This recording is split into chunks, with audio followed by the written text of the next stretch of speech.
এটা পুরাতন 330 330 মুরগি বেচা কেনা হচ্ছে। লেখা আছে 1176 খ্রিস্টাব্দে প্রতিষ্ঠিত।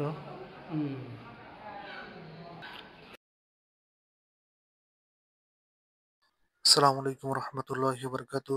আজকে আপনাদের দেখাবো ঐতিহাসিক ভারাড়া শাহী মসজিদ।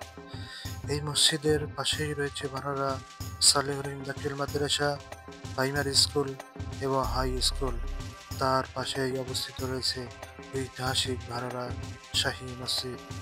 এই মসজিদটি নিয়ে অনেক গল্প কাহিনী রয়েছে।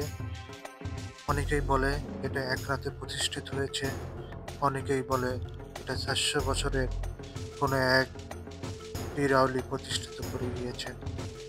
তাদের নিদর্শন এখানে দুইটা মাজারও রয়েছে। এই মসজিদটি একটি ওয়াকফ স্টেটের অধীনে বাংলাদেশ প্রত্নতত্ত্ব বিভাগ এটা সংরক্ষিত করে রাখছেন। এখানে ডিসি সাহেব সভাপতি, তার অধীনে আরো 4 জন সদস্যবৃন্দ মিলে একটি কমিটির আকারে এই মসজিদটি পরিচালিত হতে থাকে। দূর দূরান্ত থেকে এই মসজিদটি দেখার জন্য হাজার হাজার মানুষ এখানে ছুটে আসে এবং মানত করে থাকে। প্রতি বছর লক্ষ লক্ষ টাকা এখানে উপার্জিত হয়। এই দুইটা হলো পীরের মাজারের কবরস্থান এবং বিশাল বিশাল দুইটা গাছ রয়েছে, প্রায় 400 বছরের পুরানো গাছ। এখানে ওয়াকফ স্টেটের বিভিন্ন লোকজনের কবরস্থান এটা। মসজিদটি 3 গম্বুজ বিশিষ্ট। মসজিদটি 400 বছরের পুরাতন হলেও মসজিদটি স্বগহিবে স্বমহিমায় টিকে রয়েছেন ইসলামের ঐতিহ্যে ঘিরে। পুরাতন যুগেও যে আধুনিকতার স্থাপত্য ছিল সেটা এই মসজিদ দেখলেই বোঝা যায়। এই মসজিদটি 1176 হিজরিতে প্রতিষ্ঠিত হয়েছে, যা উর্দুর আকারে লেখা আছে। এই মসজিদটি 3 গম্বুজ বিশিষ্ট মসজিদ, যা গম্বুজ দ্বারাই ছাদ বেষ্টিত। এই মসজিদটা কি আধুনিক স্থাপত্য তৈরি করা যায় না? হ্যাঁ, এটা হলো হয়তো ম্যানেজিং কমিটি যারা আছে এরা পরিকল্পনা নিয়েছে, হয়তো পুরাতন ঐতিহ্য যেটা আছে এটা রেখে সাইডে যে জায়গায় হয়তো এরা আধুনিকতার ছোঁয়ায় নতুন আঙিনায় করার পরিকল্পনা নেওয়া হয়েছে। এটা একটা ঐতিহ্যবাহী একটা মসজিদ। এই মসজিদটা কত সালে কি প্রতিষ্ঠিত হয়েছে? 1976 সালে। এটা অনেক পুরাতন একটা ঐতিহ্য এটা। এই দুটো হলো মাজার, এটা মাজার। মরহুম ফকির মিয়া সাহেবের দুটো মাজার। দেখেন এখানে উর্দু ভাষায় লেখা আছে 1176 খ্রিস্টাব্দে প্রতিষ্ঠিত। এই মসজিদটার একটা পুরাতন মসজিদ, খুব ভালো দিক যে আপনার যে একটু হামুর দিয়ে হেলান দিয়ে ঢুকতে হবে। এই মসজিদটার একটা অন্যান্য বৈশিষ্ট্য যে ইসলামের স্থাপত্য যতগুলোই আছে এরকম মসজিদ ধরনের পুরাতন মসজিদ এভাবে হেলান দিয়ে ঢুকতে হয়, কারণ আল্লাহর ঘরে আল্লাহকেই স্মরণ করে আল্লাহকে সিজদা দিয়ে ঢুকতে হয়। দেখেন এটা বিশাল গম্বুজ, এখানে এরকম 3টা করে গম্বুজ আছে। এটা হলো আধুনিক পুরাতন মসজিদ।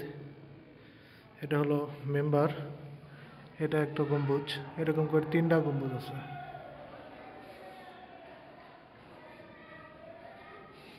এটা হলো টোটালি ভিতর সাইড, 3টা গম্বুজ।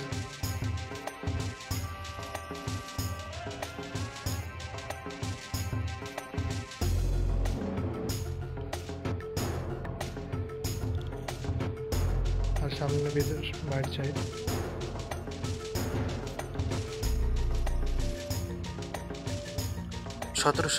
সালে রাজা শাহ আলমের রাজত্বকালে দৌলত খাঁর পুত্র আসালত খাঁ ভারাড়া শাহী মসজিদ নির্মাণ করেন। অনেক পুরাতন মসজিদ হলেও উহার আকৃতি এবং অবস্থান অনেক সুন্দর। পদ্মা নদীর এর পারে অবস্থিত ভারাড়া শাহী মসজিদ ভারাড়া ইউনিয়নের অন্তর্গত ভারাড়া গ্রামে পদ্মার তীরবর্তী এলাকায় এই শাহী মসজিদটি অবস্থান। পাবনার ঐতিহাসিক নিদর্শন মধ্যে অন্যতম একটি নিদর্শন ভারাড়া শাহী মসজিদ। দূর দূরান্ত থেকে বিদ্যা বনিতা, ছোট কচিকাঁচা বাচ্চা এখানে মানত করে থাকে এবং এখানে দর্শনার্থী হিসেবে এসে থাকে।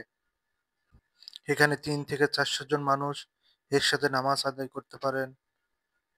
ইসলামের ঐতিহাসিক নিদর্শন হিসেবে আজও 400 বছরের মতন পুরাতন মসজিদ টিকে আছেন। ভাড়া রাজশাহী মসজিদ। মসজিদের পাশেই চরাঞ্চল। একসময় এদিকে প্রচুর খাওয়া নৌকা চলতো। চার সাইডেই বাউন্ডারি দেওয়া আছে মসজিদটার। আর এটা হলো পরে এটা সংস্করণ করা হয়। 320 টাকা এটা পুরাতন। 330 মুরগি বেচা কেনা হচ্ছে 330 এভাবে প্রচুর মুরগি ওঠে, এভাবে বেচা কেনা হয় এদের পার্টি, বিভিন্ন পার্টি। 330 2 মুরগি 350 টাকা, 2টা মুরগি নিল। সুন্দর মুক্তি। এখানে প্রচুর পরিমাণ হাঁস, মুরগি এবং ছাগল ওঠে। এভাবেই সবার সামনে ডাকের মাধ্যম দিয়ে ক্রয় বিক্রয় করা হয়। সবাই স্বতঃস্ফূর্তভাবে অংশগ্রহণ করে ক্রয় করে। আজকের মতন ভিডিও এখানে। সবাই ভালো থাকবেন, সুস্থ থাকবেন এবং নিরাপদে পথ চলার চেষ্টা করবেন। আমার পেজটি নতুন কেউ থাকলে ফলো দিয়ে সাথে থাকবেন এবং ইউটিউব চ্যানেলকে সাবস্ক্রাইব করবেন। সবাই ভালো থাকবেন। আল্লাহ হাফিজ।